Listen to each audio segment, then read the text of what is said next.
All right, welcome everyone, and welcome to yet another, interesting session. Just give me one quick moment. There is an echo somewhere.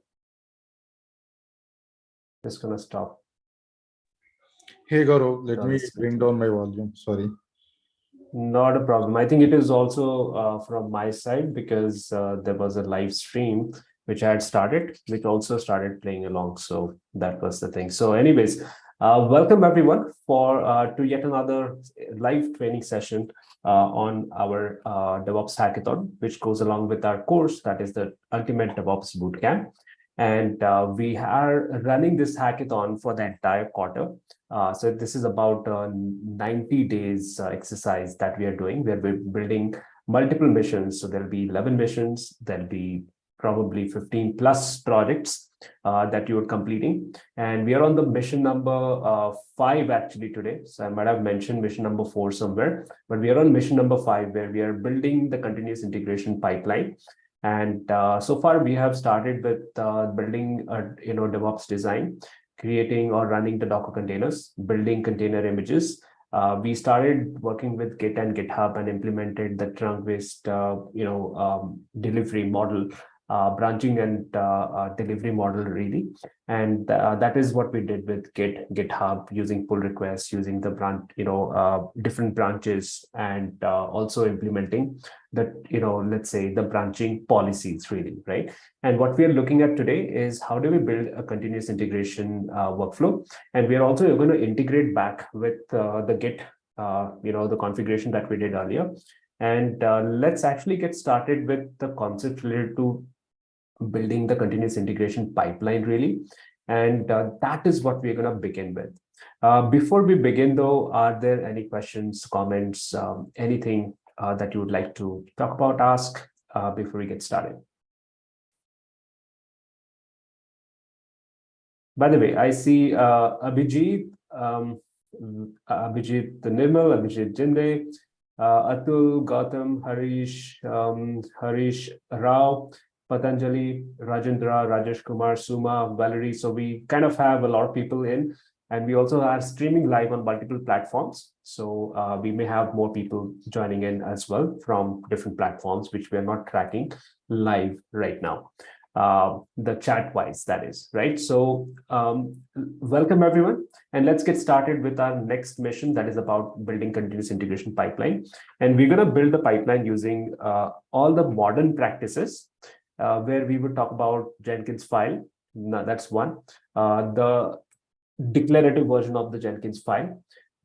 We would also build multi-branch pipelines, and we would integrate it with Git and GitHub so that the developers start getting the feedback right from the GitHub without going outside of that at all, right? Now let's talk about why do we need continuous integration? What is continuous integration? Why do we need it, right?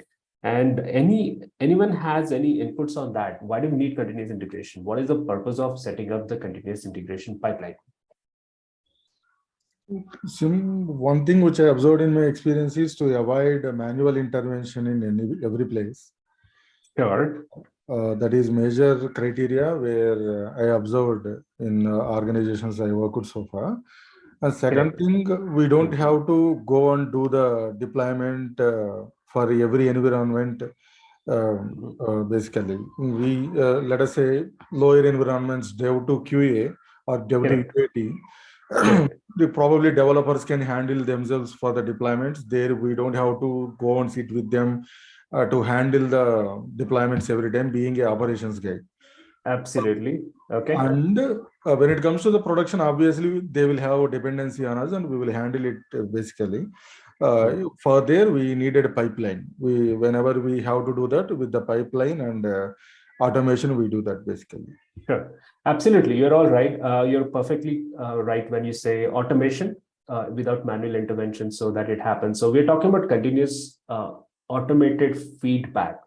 And while you mentioned about the delivery pipeline, which also includes deployment, right now, our focus is going to be just the continuous integration part, the classic continuous integration or a CI pipeline, as we call it. We will talk about the CD part where we extend the same, same practices and principles that, oh, we are automating stuff. We are putting it in a pipeline. A pipeline is a sequence of jobs that we run.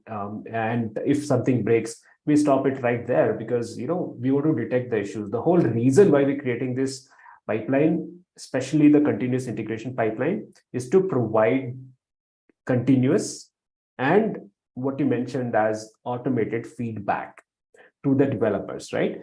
And I'll give you one analogy there. So I use this analogy a lot.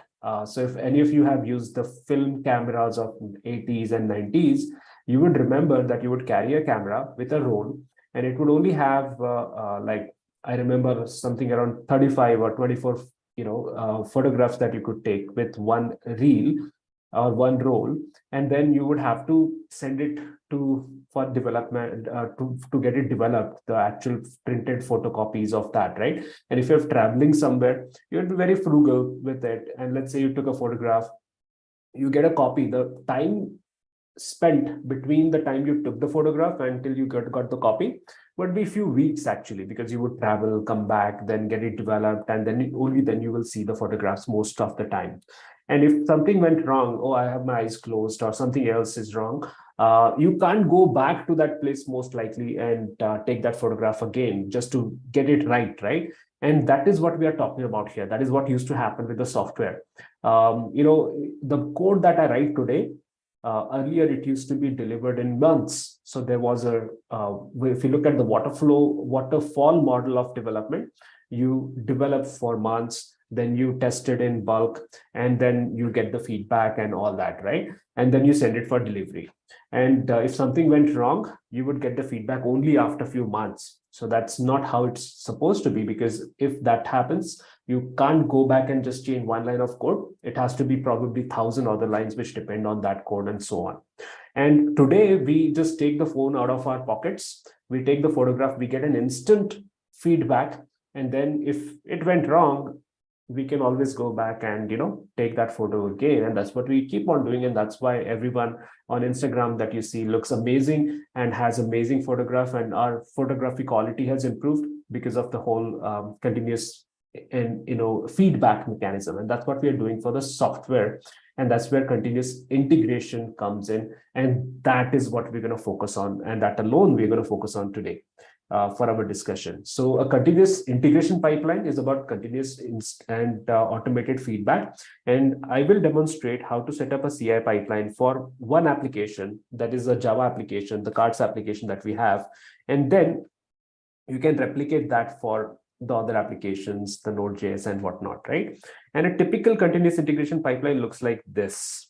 You have, let's say, typically you have the build job, you have the test jobs and multiples of those maybe, and then you have the packaging job, right? This is the continuous integration. Then you can automate the deployment, add more stages to it, and all that can come in to the right of it. But right now we're just focusing on the continuous integration. And whenever the code gets checked into, let's say, our master branch or a release branch, now we are talking about branches because we're going to build on top of everything that we learned from the last session also.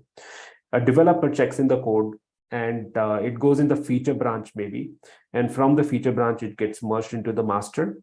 And when that happens, or let's say release branch, or even for a feature branch, you may want to run the continuous integration pipeline. This is the CI pipeline, a typical CI pipeline, where you want to run the build job, test job, and package job. Now, some of you may have a question that why do we have to have 3 different jobs when, let's say, when I run the package, anyway, it does the compilation, it does the testing. The reason for that is we want to make sure that we get instant feedback, and we exactly know by looking at the pipeline where it failed, right? If the compilation failed itself, that should be the first step, and build should never break. If the build breaks, what happens is, if you're in a main branch, the main line of your code, and if the build breaks, the work stops for everyone else. And I've seen that happen with, let's say, 150 developers, and someone merges a chain which breaks the build, everybody's work stops for a day or so. We don't want that to happen. So before even it goes into the, let's say, the main line, And that's what we're going to enforce at the end of today. Before the code goes into the main line, it is tested for every single change. It is tested here on the feature branch, and only then you allow it to merge eventually to the main line, considering this is your trunk or the main line, basically. So how do we run that is in the sequence of this. So we start with the build job first, then we run the unit test and all the tests if you want, and then you run a package job. Maybe the package job runs only for the main branch and stuff like that. So that is what you can also achieve or do. Now, how do we build this pipeline is where initially I will show you by creating a pipeline by using a manual approach, an imperative approach. This is how we used to do earlier. And then we will take that to those steps and automate it by using something called as a Jenkins file. Okay.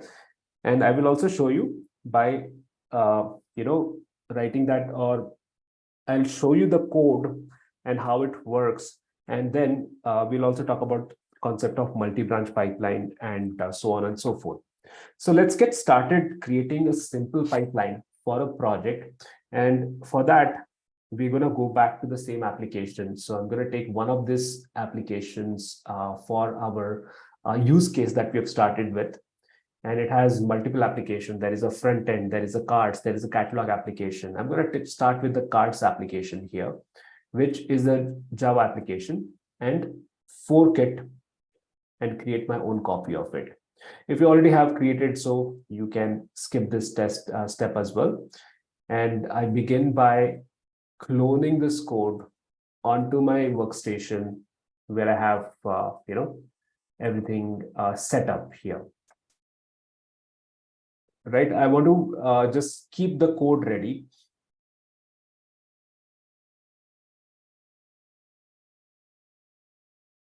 And I can later on commit the changes and do create a CI pipeline and force the branching policies and all that stuff on this later. So I have the code repository here.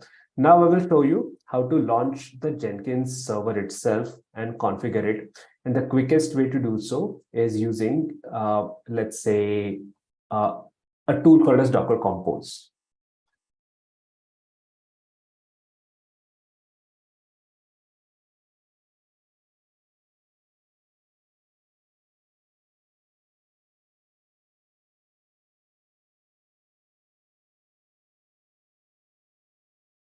So I'm going to clone this code where I have the Docker Compose script. So what are we doing here is launching or creating Jenkins itself using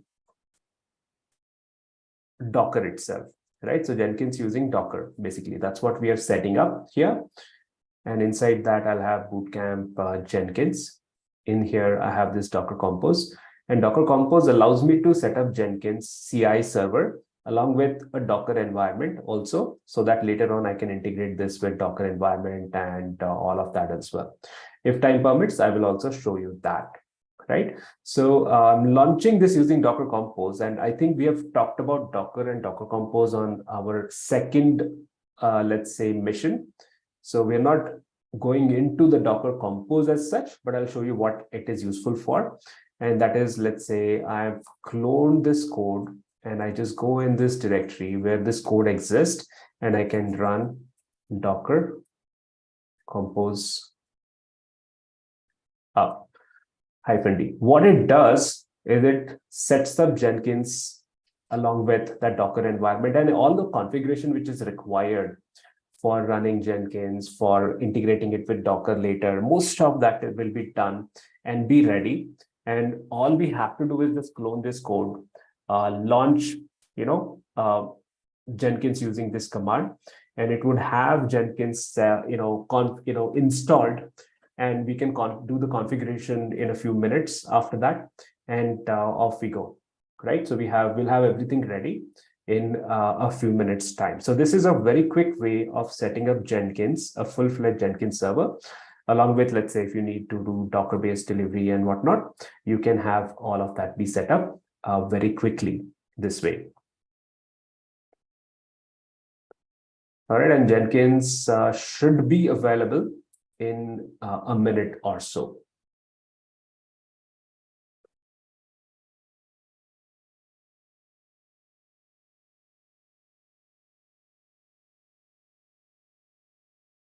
I had a previous network created, I believe.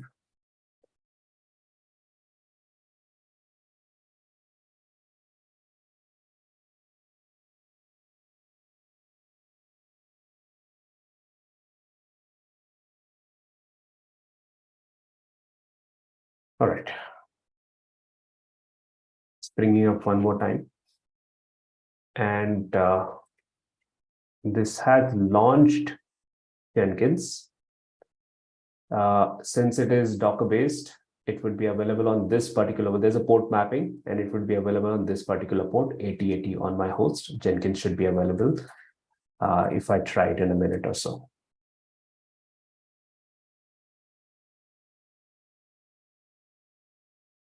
Yeah, the notes would be available as part of the course itself.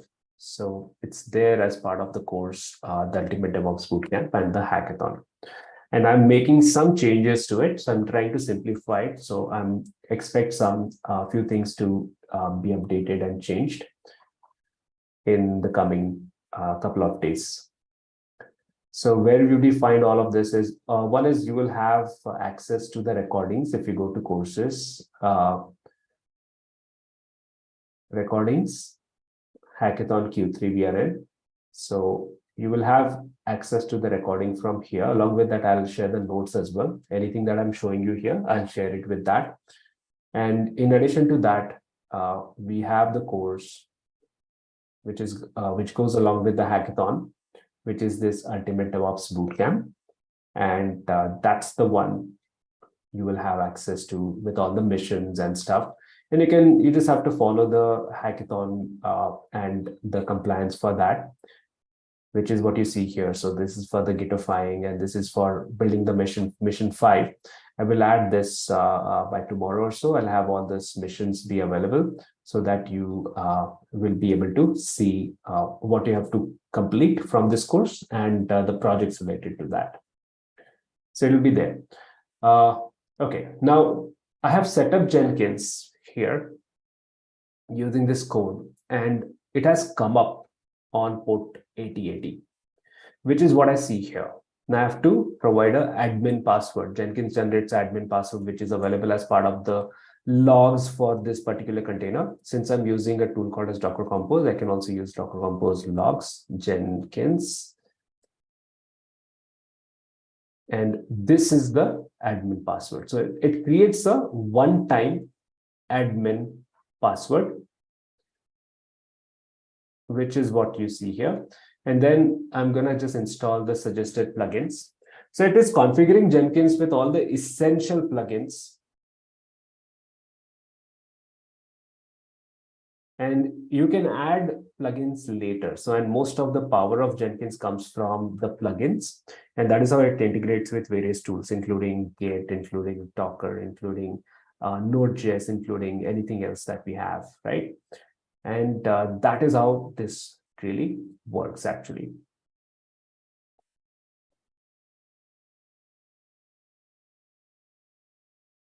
Hey Gaurav, just a quick question. Meanwhile, Yes, go this ahead. goes on. So actually, I don't really have this real-time experience. So I have a quick doubt. Like, do we install Jenkins and all the, the entire Jenkins pipelines and all? Will that be installed only on a single server or on different servers wherever the deployment is happening? No, Jenkins pipelines are executed on the Jenkins infrastructure, not on like different servers. It would go and run everything there. So the way it would work is you would have one continuous integration environment. Maybe there is one Jenkins server where you're running all the pipelines and the jobs on that server itself. Or Jenkins has the concept of nodes also. So you can add more nodes.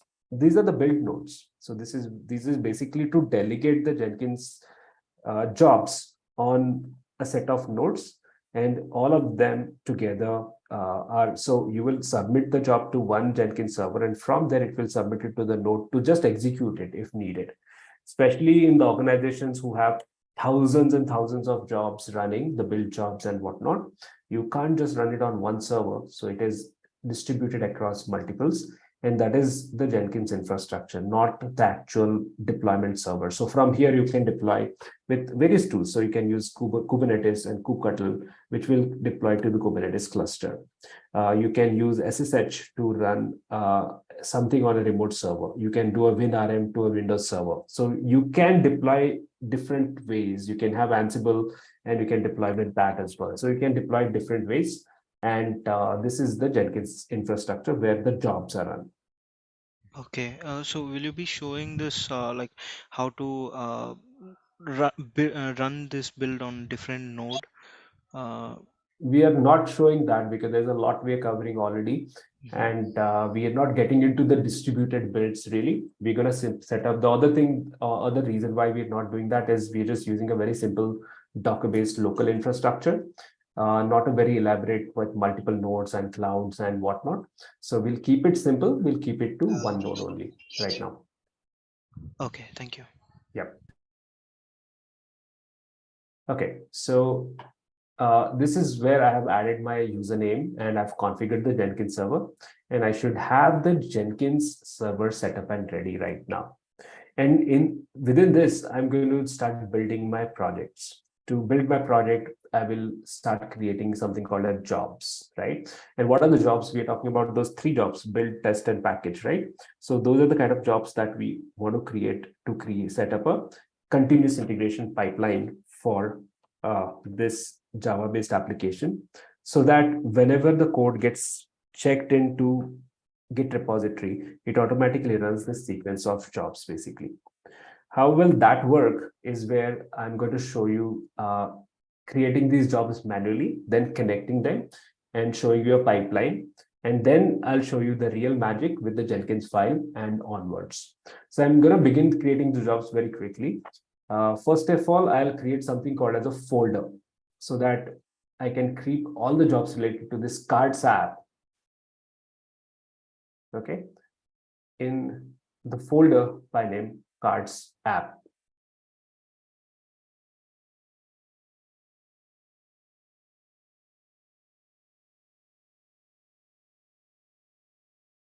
Yeah, and in this folder, I would start creating the jobs now.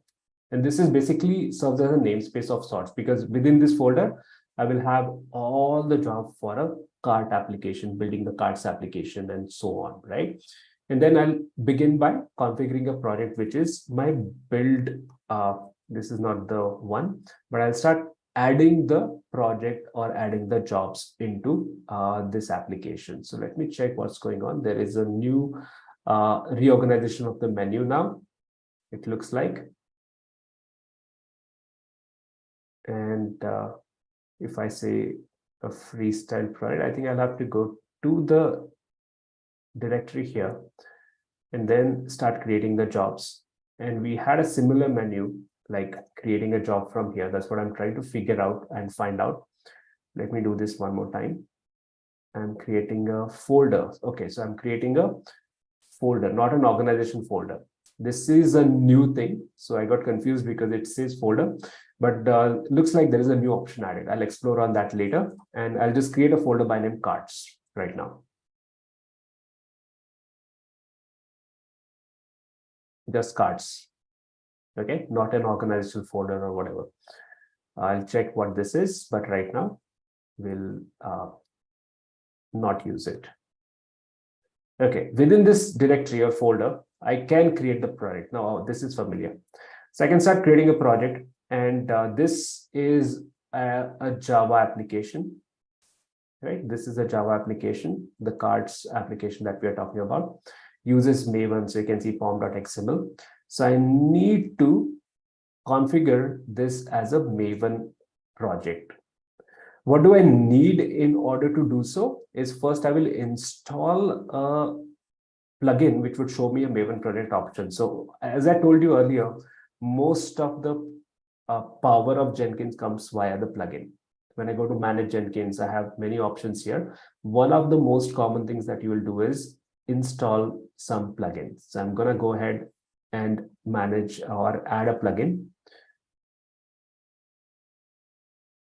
from the available list of plugins. I use a Maven integration plugin. Most of the plugins don't need restart.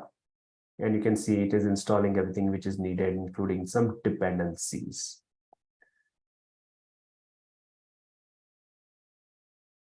It is done. I'm also going to configure something else because since I want to build it with Maven, okay, the reason why I configured this plugin right now is I can create a Maven project here. When I go to new item, now I see a Maven project. This option was not there earlier. Now it is there. We can create it. But I also need the build tool to be installed on Jenkins so that when I actually start building this application, it has access to a specific version of that. And that I will configure from Manage Jenkins. So you go to Manage Jenkins, you have these configuration options. Most commons include global tools and plugins. Plugin, I've shown you one example. Let me show you an example of a global tool configuration. This is the tool which would be available on the Jenkins server or the node for the jobs to be built. One of that is Maven. So these are typically build tools, you can see. One of that is Maven. And I am going to save Maven here, 3.9, which is fine. So 3.9.3, let's say. Because our cards application requires, current version of that requires 3.9 version of Maven, basically. It has been configured for that. Let's assume. So if it is 3.9.3, which is here, so you can choose a different version of Mavens as well. So if you want an older version of Maven, you can choose so as well. I'm going to go with 3.9.3 and save here. What this does is it makes Maven with a specific version available to me to be used in my build projects. Where is it useful? Let me show you. I can add one more version of Maven, like Maven 3.6.3.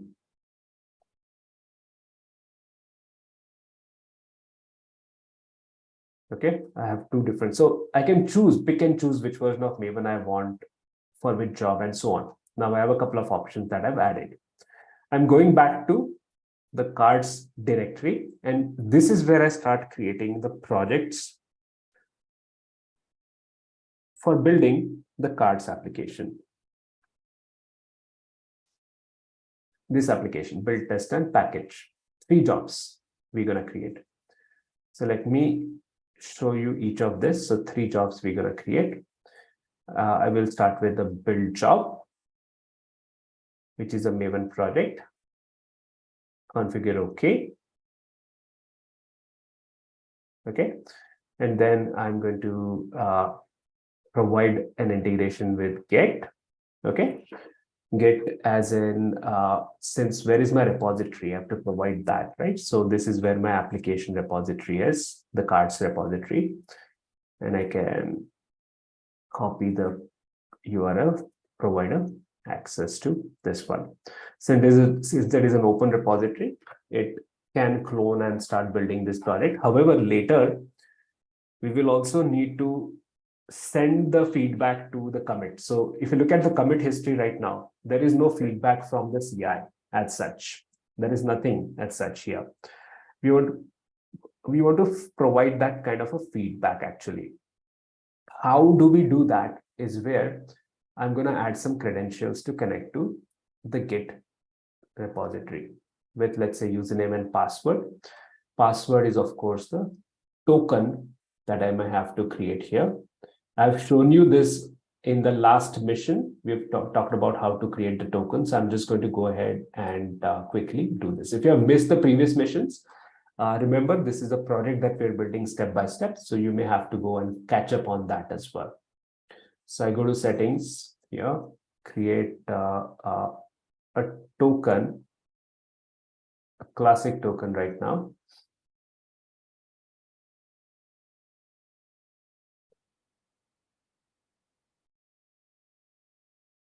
Let's keep it for 30 days.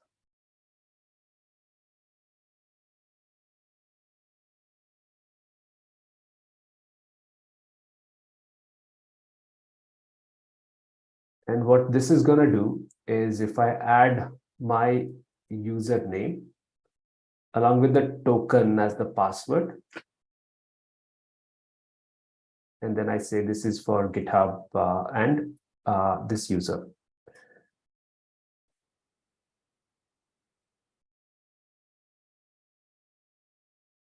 Just adding some description here, and I can choose the credential. Now there is a two-way integration. It can also send the feedback back to the GitHub actually, if needed and when needed. Okay, I'll also add the token.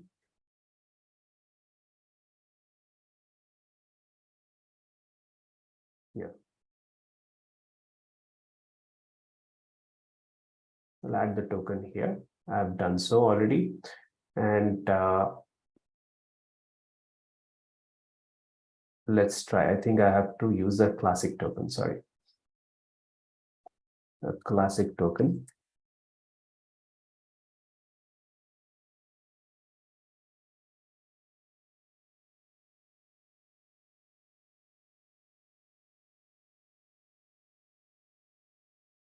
Okay.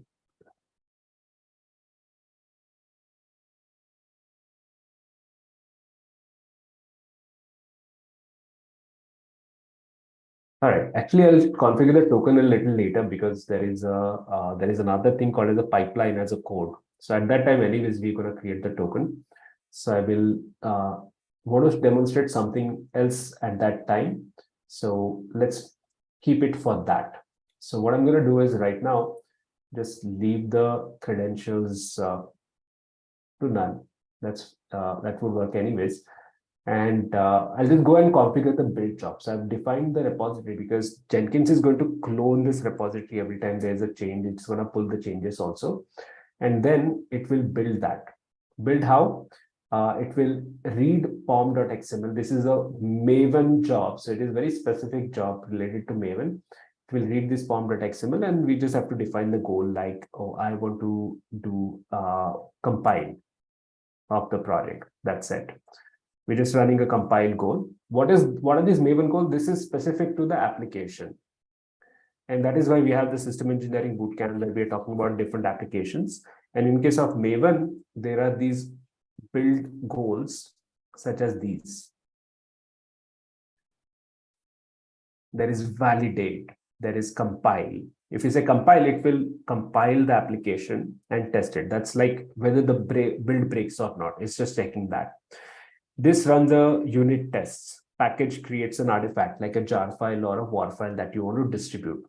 The name of that file, the specification is given in the pom.xml, which is the build specification, which is what has been taken here. So I'm just giving a goal that is compile. And that's it. I will save this project and build it. I believe I had to select Maven at some point of time as well, which was automatically selected. There was a drop down also there. Now it is building. I'll just show you the configuration one more time. So Maven was selected. I can select between 3.6.3 and 3.9.3. Okay, it is building. So it is building with whatever was selected there, Maven 3.6.3, I think, which got installed here because this is running for the first time. And it is now compiling the application. So this may take some time. It's a Spring Boot application, the Java application. So it may take some time and we'll have to wait for that. In the meanwhile, I'll create rest of the project. So I want to create 3 jobs, build, test, and package. So I will go ahead and add new items.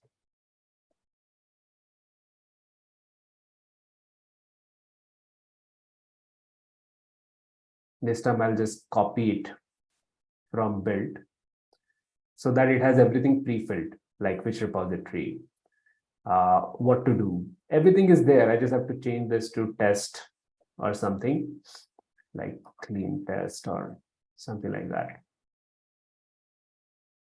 And then I'll create one more job called as a package job,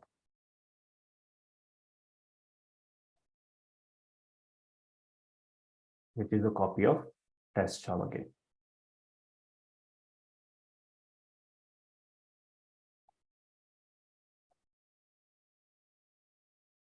When I run the package, I don't want to run the tests one more time because tests would have run already. So I'll say skip tests and save this. So what I have done is created 3 jobs. What 3 jobs? Which are related to our continuous integration pipeline. I have not built the pipeline yet. I'm just going to illustrate that. Give me one quick moment.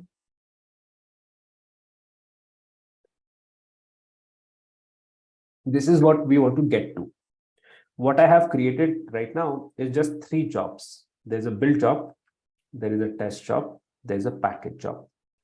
These are completely independent. They're not connected at all. They're just running on their own when we trigger it, or if we trigger it, that is. We still have to sequence it. So run this first, then run this, right? How do we sequence it and create a proper pipeline like this, 1, 2, 3, is where you can, today you can create it with something called a Jenkins file or a code. But if you have created pipelines the way I have shown you here, you can connect them together by defining something called as a upstream and downstream. So there is a concept of upstream downstreams. What is that concept? So you have build, test, and package. If you look at the sequence for the test job, if you are here, if you're standing here, the build job is your upstream. So this is your upstream. This is your downstream, basically, right? And it works the same way. If you're talking in the context of build job, there is a downstream. For the test job, this is a downstream. For the package job, this is upstream. So, it depends on where you stand and how you look at it. This is relative, the upstream, downstream.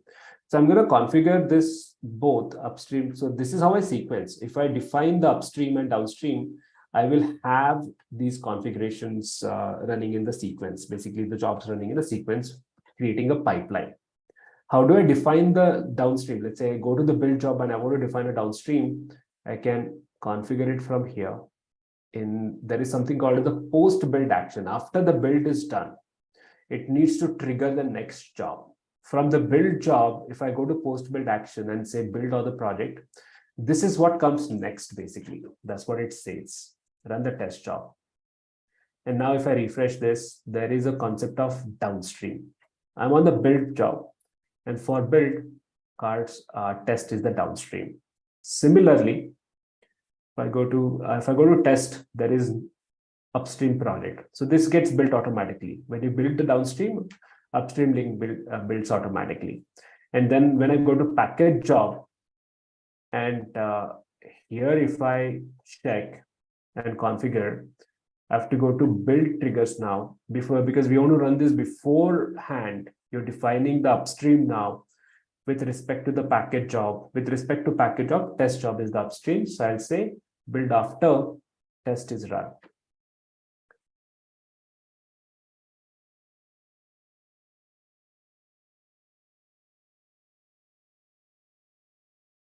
Now I have the upstream, downstream. So if I go to the test job, now I have both.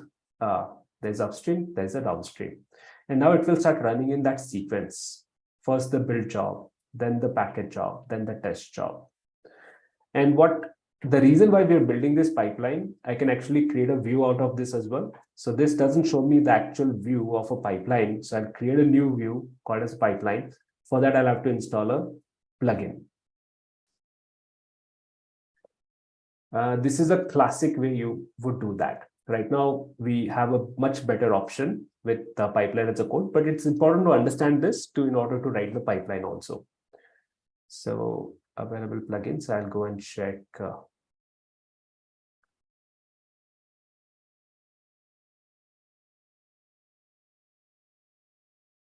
I'm installing a plugin called as Build Pipeline. Slightly older plugin. I don't recommend this to be used in production at all.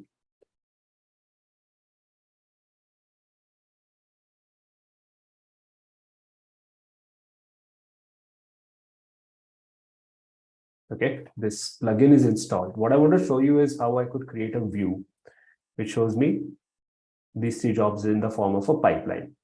So I go to new view here. and create a pipeline view.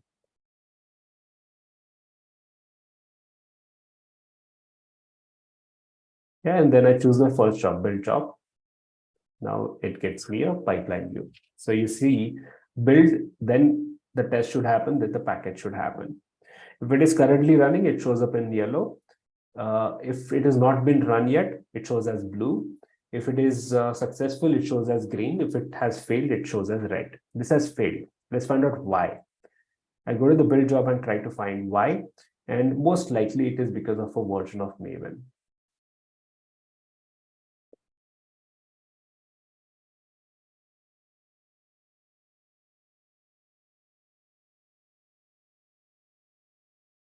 Okay, and I think it's also, it requires a particular version of Java 18 or something.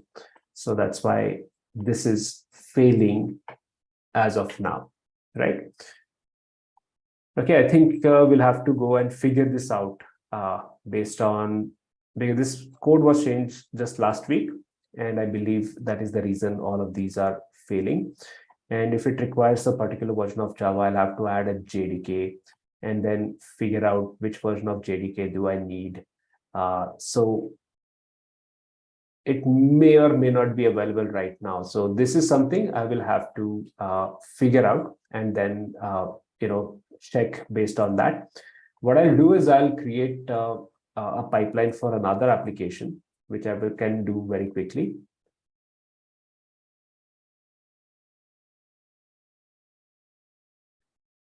It's again a Java application. And what I'm going to do is create a fork of this.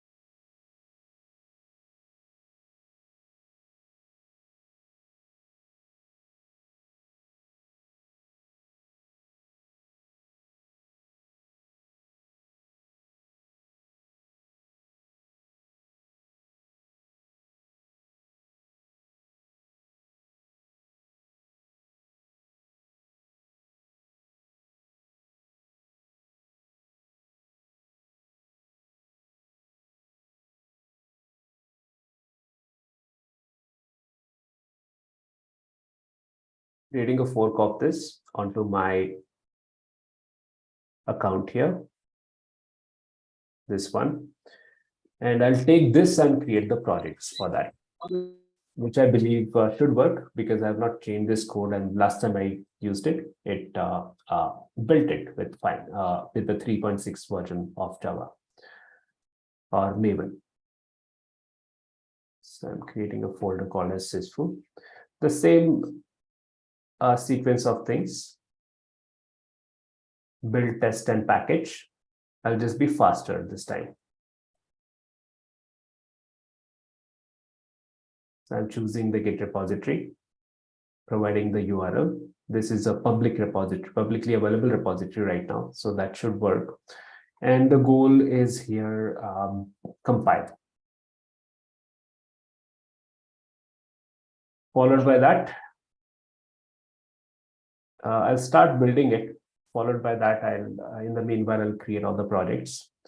And you can see this is sysfoo build. So that's why we have these directories, the folders that created, because cards also has same names for the projects, but this is for the cards application. We can differentiate that by going into different directories actually. So I go back to sysfoo. This is where I create the test, which is a copy of build. And quickly just change the goal. And then I'm just defining, I'll define the upstream, downstream later. And then I create one more job in the sysfoo directory called as package.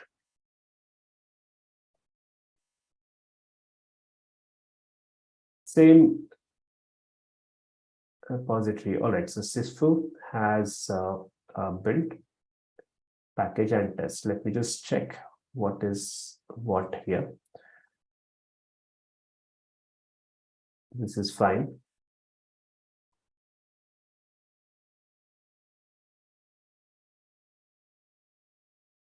This is my package job. And this is the test job. The goal should be test here, which is fine. And I will just sequence it by defining upstream, downstream. I'll just go to the middle job and configure the upstream and downstream. The build was successful here. You might have seen that or observed that. So this should run, test should run after build is done. Okay. And then the post build action will say build the other project, which is my package job.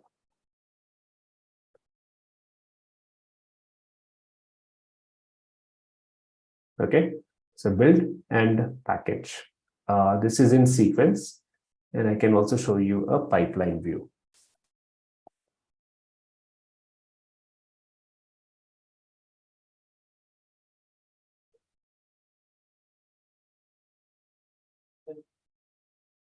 So you see the sequence of how the pipeline is going to run. And I think the pipeline has chosen probably, I'll have to just go and configure this one more time.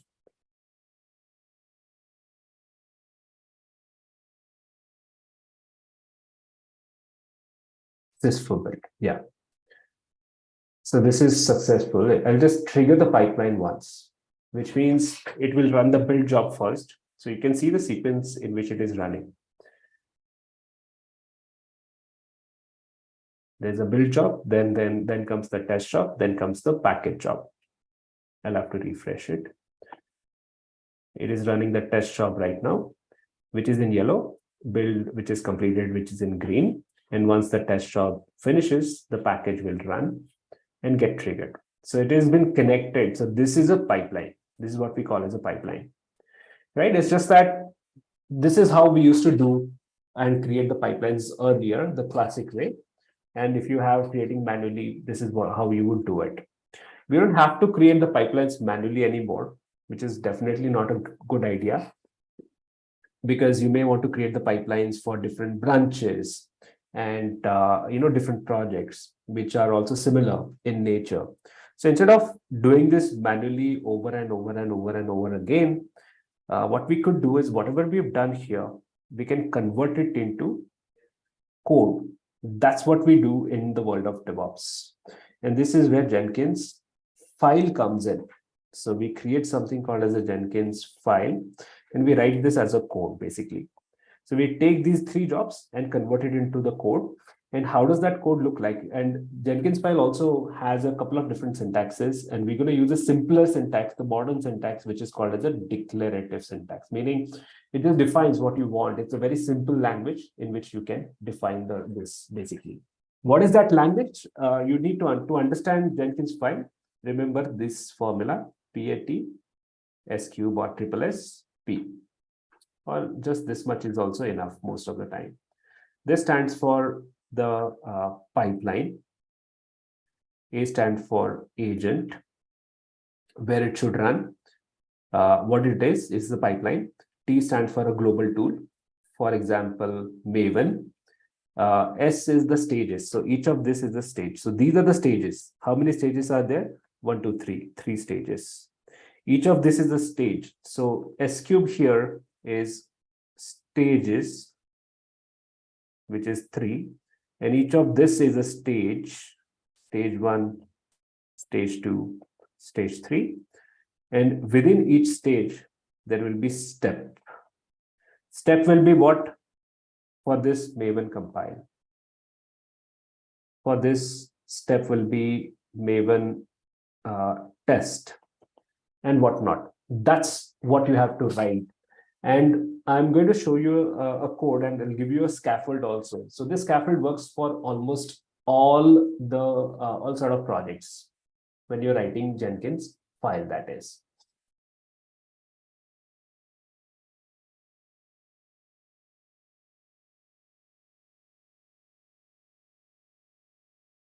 Okay, I will share it with the class notes also.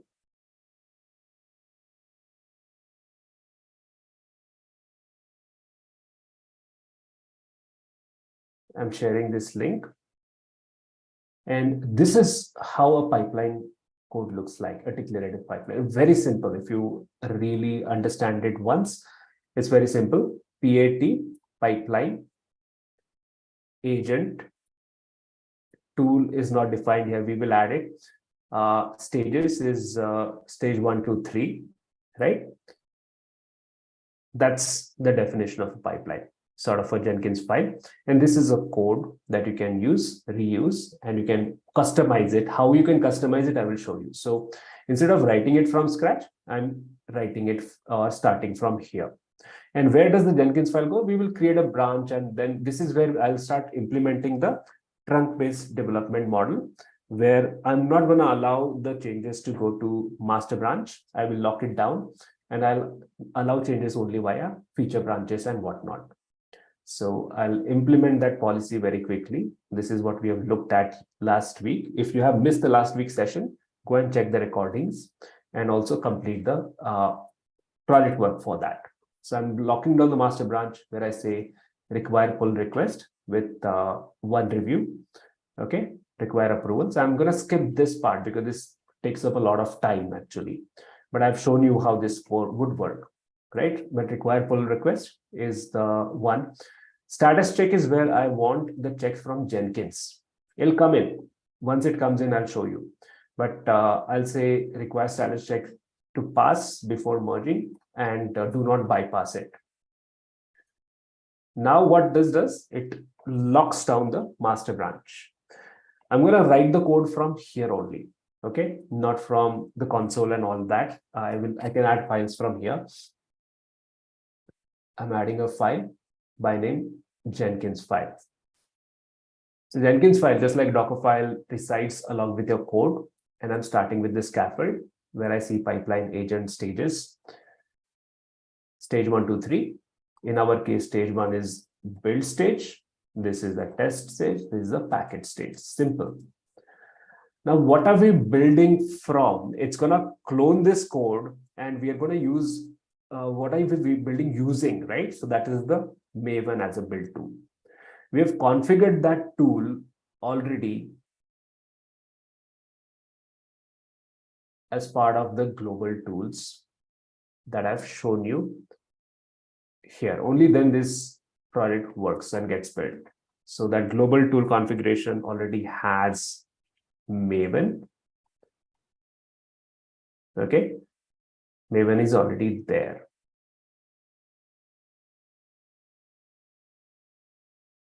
All right, so this is what I want to use as a global tool. How do I add it? I will show you. A stands for agent. Agent defined. So this is where the nodes and all those agents come in. So if you have multiple nodes to run Jenkins jobs, you can say any, or you can say a specific node with a particular label and all that. And you can look at this with Jenkins file syntax. This document will show you what goes in the Jenkins file. I'm sharing it on the chat. So agent is where we define where should the job be run, anywhere, or should it run with Docker? You can also use Docker as an agent. Okay, you can use Dockerfile. You can use Kubernetes as an agent and use Kubernetes scale. So the jobs will run with Kubernetes, jobs will run with Docker, and we will use it at some point of time, which I'll probably demonstrate next week. We'll have to split this into two. And since this is a larger section, larger chapter. So I start with this as a build tool and add it to my code. This is where I'm editing. So agent, and then I say tools. Tools is where I take my existing tool, which is Maven. Which Maven, now that I've already defined.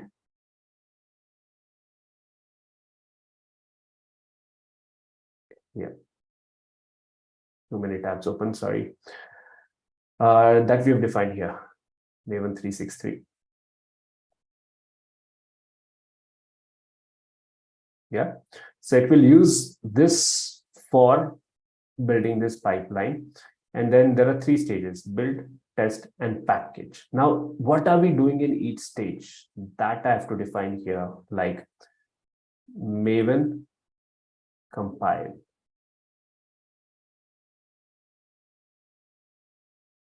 This way.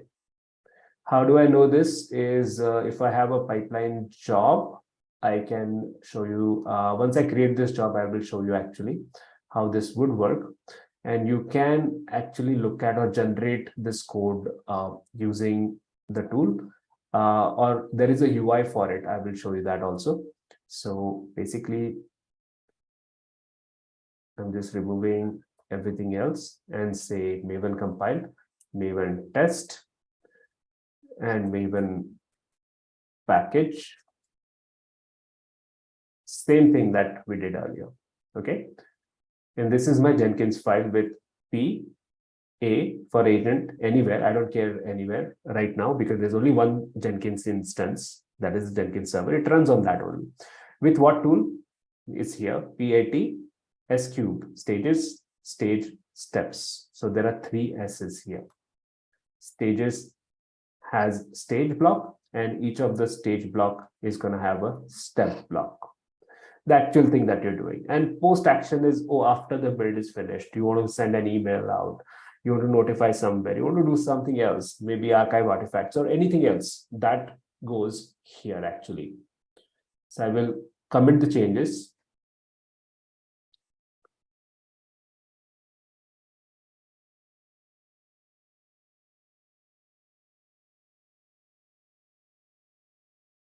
We're building pipeline, writing pipeline as a code, and it creates a patch branch automatically. Okay, it creates a branch called as a patch. Now what happens is we want to create a job with this Jenkins file, and it is in a branch, this specific branch also. So each branch which is available here should automatically be scanned. If you go to master, it's not there. You see, it's not there. So what we actually need is Git and Jenkins integration, where Jenkins should automatically create the pipeline by reading my Jenkins file and doing so for every feature branch, because we want this feedback, these jobs to be run for every feature branch that we create. And that is where we can actually build that kind of a pipeline, and it's called as a multi-branch pipeline. And I will show you how to do that with the modern UI that Jenkins comes with. This UI is been specifically designed for the pipeline jobs. And if I go to the Jenkins, this is the classic UI, we'll call it as classic. And if I go to /blue, it gets installed as a plugin. This is the pipeline UI called as Blue Ocean. It's Blue Ocean here. You can also, I can go to dashboard and open Blue Ocean homepage, click on that from anywhere, it opens the same page. Now what I'll do is I'll go to Jenkins, and from Jenkins have this automatically create the pipeline jobs for me. How would I do that? Is I click on new pipeline, say integrate with GitHub. This is where I want to provide the actual credentials. I will try with my previous access token that I created, that I showed you from GitHub. If this doesn't work, I will create a new one. I may have to create a new one. So actually, if I just click on here, I'm already logged into Git. I will actually log into my account where I have all of this and create a token. Everything is filled in because I, took this URL from Jenkins and take this token, plug it into the place where I'm supposed to provide the credentials to connect. And this works, shows me my organization. And this project called as sysfoo, create the pipeline. Since I already have a project on Jenkins by name sysfoo, I have to use a different name now. sysfoo pipeline, I will call it, and save. So what is happening now? It's going to create a pipeline job, and it's called as a multi-branch pipeline, which will automatically scan all my branches and have the pipeline be launched. See, it has started running a pipeline for this branch called as patch. Why and how? It knows about the branch from here. I have to go to sysfoo. Yeah. It looks up the branches and it scans for a Jenkins file in that branch. Since main doesn't have, master doesn't have it, it goes to this patch branch, looks at this branch, it finds a Jenkins file, and that's how it knows about it. Now, there is an error here. This is because of GitHub applying some rate limiting and all that. I can solve it by adding credentials. It's very easy. So I can go to the gear icon here, opens up a classic UI, the job credentials. So I just have to add my credentials here for GitHub. Same token that was created just a few minutes ago. I think I already have that here.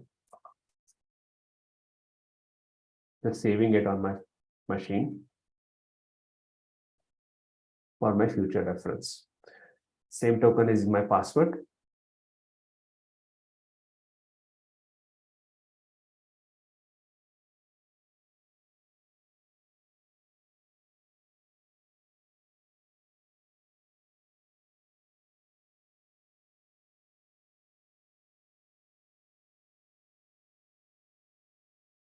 I'm gonna select the same credentials, the one here. What happens if I do this is that rate limiting that you saw here will go away. See if I refresh, probably see a pipeline will start running now. And you can see the scan log here. So it found the Jenkins file in this branch, and it will start running the pipeline for it automatically.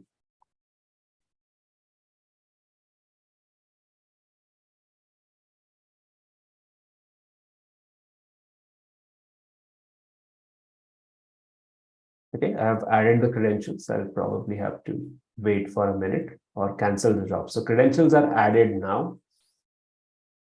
Saving it. I'll stop this and run this one more time.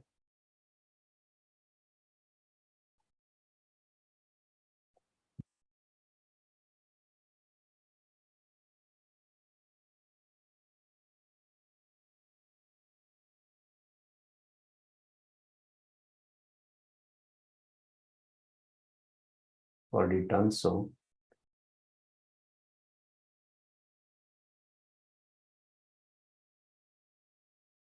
Yeah, now it started running. And you can see it's running in that sequence. First, the build job, which runs the Maven compile. Yeah, compilation is done. Then it runs the unit test. Yeah, this doesn't have any tests, but if it had, it would have run all those. Package job generates an artifact, some sort of a war file. Okay, so it has run the pipeline. And you can see this is a pipeline view. This has been specifically created for pipelines. And what is really interesting about this is a multi-branch pipeline. I'll show you what that means. Plus, I will show you, you can modify this from UI now. When you create it for the first time, you'll have to write it. First time, you'll have to write it like what I did here and add a Jenkins file using a scaffold. This is the quickest way to do so. Okay, but once you have it here, with this scaffold, then it is very easy because then you can just go here and edit this pipeline and add the jobs, remove the jobs, make some changes. For example, I'll go to the package job and add a step to archive the artifact. It's generating some war file. So I want it to be archived. And here I can run some script, like a shell script, like I did earlier. Maven package would have been like this, right? We don't need that. It's already there. I'll add an archival step. Archive the artifacts. So I'm just giving some wildcard. So any subpath, any WAR file found in any subpath, just archive it. And it's been added as a step after the package job. I can also add some jobs, by the way. I'm just adding one more mock job. So in the test, I will add another stage called as run, load test. What are my steps? I'm just adding a mock job. So I'll add a sleep interval here. So sleep for 4 seconds. That's my job, which is going to run in parallel. So along with the unit test. Okay. So when I say run test, it runs the unit test here. I can run, rename this. This becomes a unit test, this becomes a load test. Okay. And then when I save it, what is interesting is since I had provided those credentials, it will also commit it to this branch back.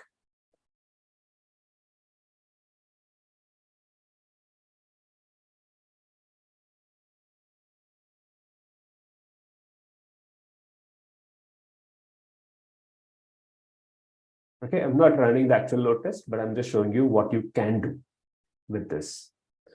And what happens here is very interesting. It actually goes back to GitHub and commits the changes which are now here. The run test is a parallel stage.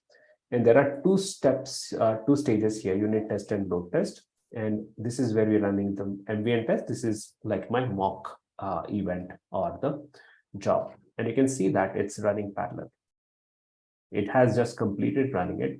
And since I have added this archival job, there is an artifact which is available now as a downloadable artifact, shareable artifact here.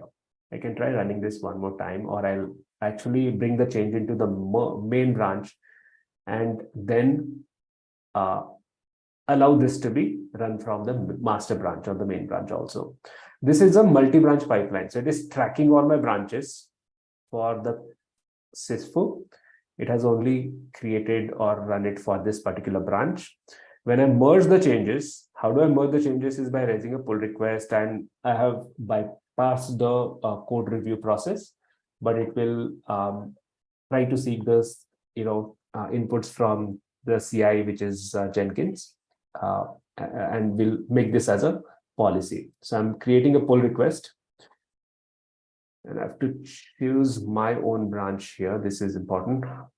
So just between my patch branch and my master is what I'm creating a pull request. Right now it says merge automatically because the policy doesn't have anything to do with reviewers and anything. So I can merge the changes. And also I can delete that branch, but I'll keep it for some time to show you that what happens next is if I scan it, or you can set this as an interval as well, that a regular interval it automatically scans. But I'm just triggering that now. And you can see it has now selected master branch as well, and this branch too. And it is going to create the jobs for the master branch as well, because it found the Jenkins file for the master branch, and for that it is running these two jobs now. And then it will run the package job after that. You can also look at this from here. This is the classic UI of Jenkins, and you can also see it from here, this progress. Yeah, if I try to just build it one more time. This is one kind of a view. This is with Blue Ocean. This is the classic view. You can see that here as well. So these jobs are progressing. And this is the proper pipeline view. Here you don't need any plugin. This is built into Jenkins. And when you create the Jenkins job, Jenkins file, it is automatically available to you. And what also happens is now it's running for both the branches, tracking both the branches, because this has a Jenkins file. If that branch is gone, the job will automatically get cleaned up as well. So this is tracking all the branches. And let's say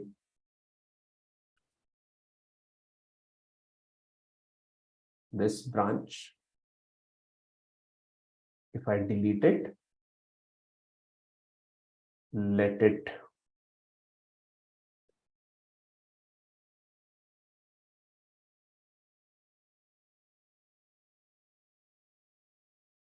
this would be gone when it scans again.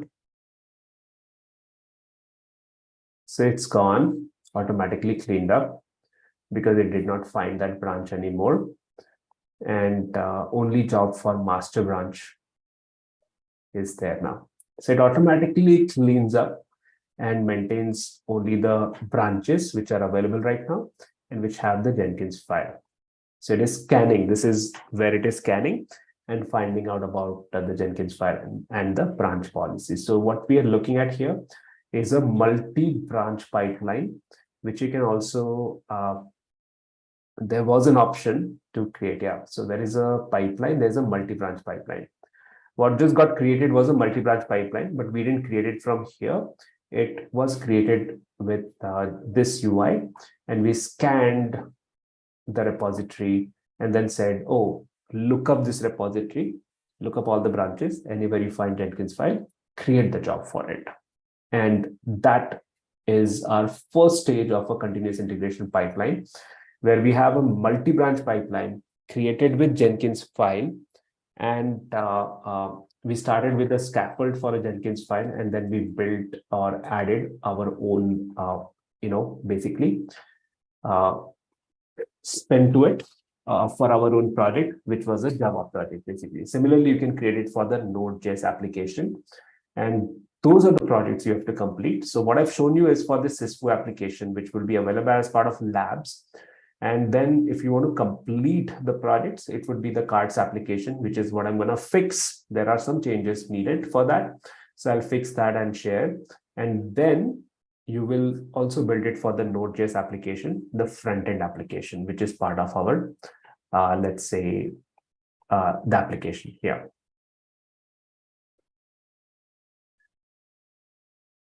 Right, so there's a cards application, which is Java application. The Node.js application is the front-end application. And your task for this mission is to create the continuous integration pipeline using Jenkinsfile with this multi-branch pipeline, set up Jenkins and test all of this. I was initially planning to also talk about Docker-based delivery, integration with Docker, and then, building the images automatically and all that, but we'll keep that for later. We'll do it in the next mission because we want to break down our project into sizable chunks so that it doesn't become too much for that week. And it's a bite-sized learning. So we'll probably have to add one more mission, which is all right. We'll have to go all the way till the end of, let's say, end of September to complete all the missions, but that's gonna be worth it. All right, so that's what we will do now. We'll add one more mission, and in that we will integrate, Docker with Jenkins and talk about a bunch of things there, right? So any questions with this so far?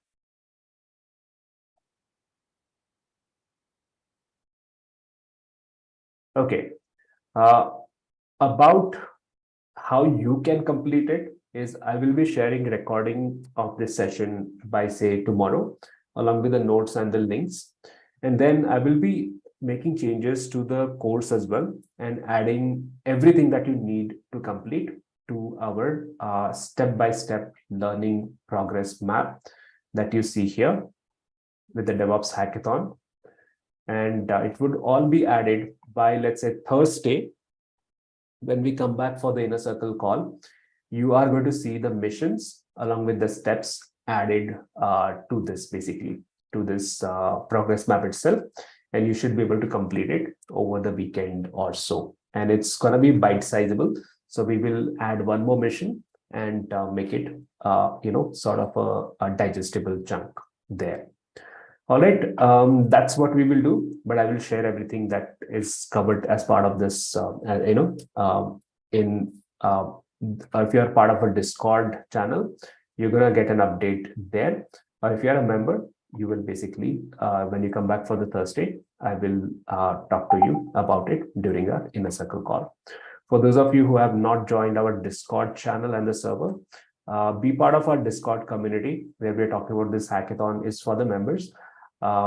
And you have access to all these channels. In fact, you can join the hackathon as well. Right now, it is kind of open. And you can join the Discord channel using the URL that I'm sharing on the Zoom meeting right now, right? And if you're interested, if you're watching this as part of a stream, just leave me a message. And I will share the link there as well, in case if you are interested to join our community of DevOps, enthusiasts and people who are interested in learning about DevOps. Okay, any questions on the topic that I've just demonstrated to you?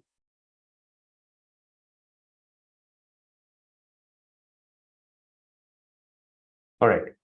I'm just going to give some time for you to digest on this, watch the recordings, and then complete these tasks and make it simple in terms of the project path for this, so that it doesn't become too much. And that's it for today, folks. So we will come back for the inner circle call on Thursday. And the next hackathon session where we'll talk about the next mission would be, there will be slight change. Instead of Ansible, we will take up integration of Jenkins and Docker. And we've already talked about Docker files. So that is already there. From, I think, next hackathon onward, I'll combine this and bring it here. Not Docker it, but this containerize part. And that's what should happen after this. So I think writing Dockerfile and integrating that pipeline with containers might be easier to be talked about in one breath or one mission. So that's what we'll plan for the next mission, next version of the hackathon. But right now, we'll go in the sequence where we have one more mission to complete for you. Okay, folks, so that's that. And you can find the recordings by tomorrow. And I'll share the updates on Discord as well. Keep be available on the Discord so that I can share the updates with you there. And if not, just ping me on WhatsApp or Discord, and I'll sort of share the things with you that you need. Or if you have any questions, you can post it on the Discord as well. Related to hackathon, especially, we've been talking about these bunch of issues there, including fixing the issue with containers and cards application last week. So any questions, anything that you need help with, be on the Discord channel, and that's the best way to connect between these live sessions. So that's it for today. Thank you very much, and I'm going to see you in the next mission of the hackathon next Tuesday. Until then, bye-bye, and all the best. Thank you.